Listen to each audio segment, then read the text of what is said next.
अस्सलामु अलैकुम रहमतुल्लाहि व बरकातुहू। दोस्तों, आज का जो मेरा टॉपिक है वो ये है कि हिंदू धर्म के जिस स्वर्ग का जिक्र उनके वेदों में आया है, क्या वहां पे हूर मिलेंगी? तो मेरे भाइयों, आज मैं आपके सामने अथर्ववेद मंडल नंबर 4 सूक्त नंबर 34 और मंत्र नंबर 2 आपके सामने पेश करता हूं। समाज फरमाए। और मैं बार बार कहूंगा कि जिस तरह से दुनिया के अंदर एक इंसान बीवी के बिना, औरत के बिना अधूरा है, इसी तरह से वो स्वर्ग में भी अधूरा रहेगा। तो स्वर्ग, जिसे स्वर्ग कहा जाता है, जन्नत कहा जाता है, भला वहां पे औरतें न हो तो कैसे काम चलेगा? जबकि अल्लाह रब्बुल इज्जत ने जब आदम को और हवा को, यानी मनु और शत्रुपा को जब पैदा किया तो उन्हें जन्नत में डाल दिया, मियां बीवी की शक्ल में। और ये मियां बीवी की शक्ल जो जन्नत के अंदर की है वो हमेशा रहने वाली है। तो आइए सबसे पहले आप वेद के इस मंत्र को देखें। क्या नस्थाः पूतः पवनेन शुद्धरा सूचयः शुचिमपि यन्ति लोकं नैषाम शिष्यनं परदहति जातवेदाः स्वर्गलोके बहु तरेणवेशाम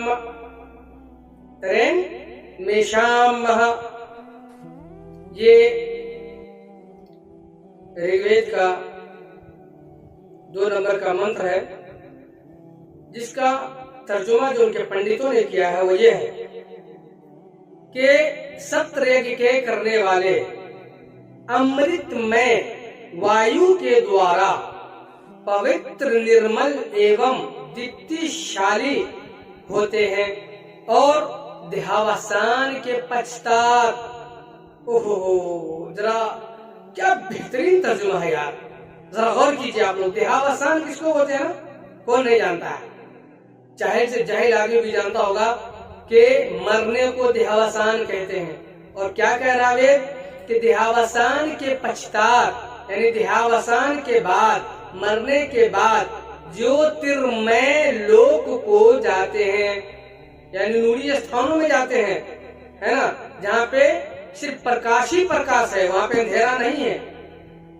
स्वर्गलोक में वर्तमान ब्रह्मोहदन, स्वर्गलोक में वर्तमान ब्रह्मोहदन सत्र करने वालों की इंद्रियों को अग्नि नहीं जलाती।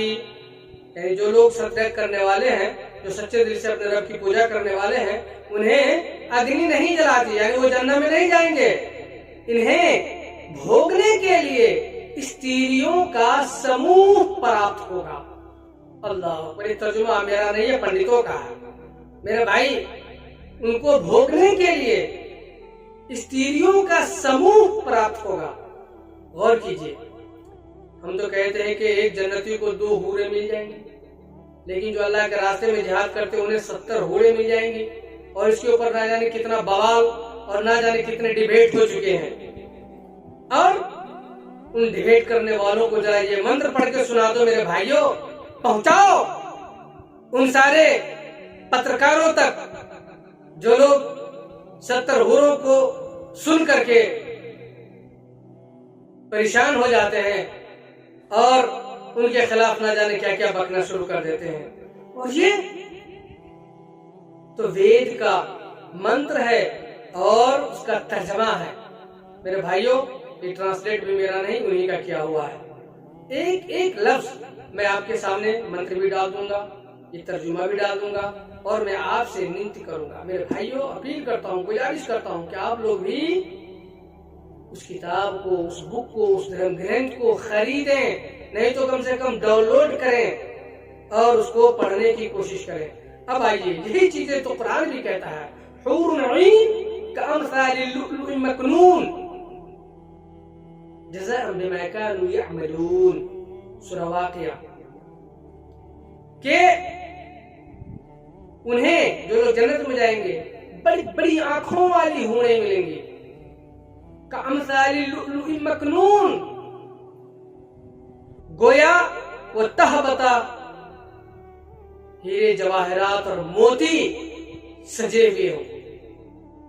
ये क्यों नहीं मिलेगा? जज़ाअन बिमा कानू यअमलून, जो अच्छे कर्म, जो अच्छे काम वो इस दुनिया के अंदर करते थे, ये इसका बदला है, जज़ा है, इनका बदला है। जज़ाअन बिमा कानू यअमलून, ये बदला है उसका जो दुनिया में अमल करते थे, बेहतरीन अमल, अच्छे काम।